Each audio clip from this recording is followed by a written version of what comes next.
Good morning guys. Bali dito tayo sa site kung saan yung mga susunod nating prospect na taniman. Bali itong area na to na araro na ng traktor. Tapos yung area na to going papararo natin. Siguro bukas mulching na tayo. Meron pa tayong isang area pupuntahan natin mamaya. Bali dugtong dito sa video na to.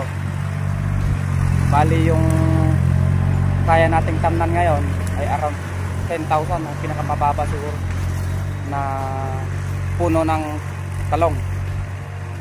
So dapat mabilisan na tayo kasi ang hirap maabutan ng tag-ulan, lalo na sa pagkakama natin, paggawa natin ng bed.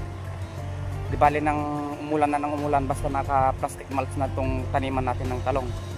Bali dito sa area na to, yan, ikutin ko, yan hanggang doon sa taas ay matatamnan yan ng talong. Dito sa area na to ay around 4,000 at meron tayong area na mahigit 5,000 na puno. At ayun nga guys, ito pa yung area na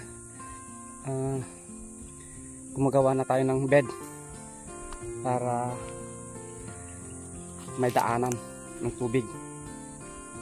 Ang haba, bali ang haba nito siguro meron tayong may lalagay na around 200 na seedlings, isang linya lang kasi, pero double row yung mga 300 na lalagay natin. Kaya maya makikita nyo malalagyan na ng mulch. Ay, nakapag-mulch din tayo. Hindi pa totally na natapos lahat na nalagyan ng plastic mulch kasi yung area na yan lalagyan pa natin yan. Tapos doon pa yung sa susunod bukas para matapos natin tong area na to para makalipat na tayo sa ibang lugar. Diyan lang naman malapit dyan yung lilipatan lang natin.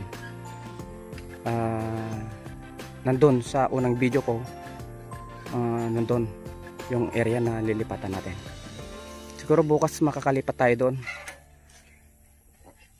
Sana wala pang ulan guys, kasi mahirap magpala kapag basa yung lupa.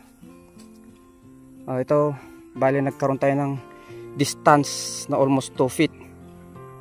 Ito 2 feet ito kasi nasa gitna ito. Yung iba mahigit nasa 16 inches to 20 inches para pag nag-harvest tayo sana maging successful yung ating taniman. Mayroon tayong dadaanan lalo na kapag edad 4 to 4 months na sila. So yun lang guys, salamat sa panonood.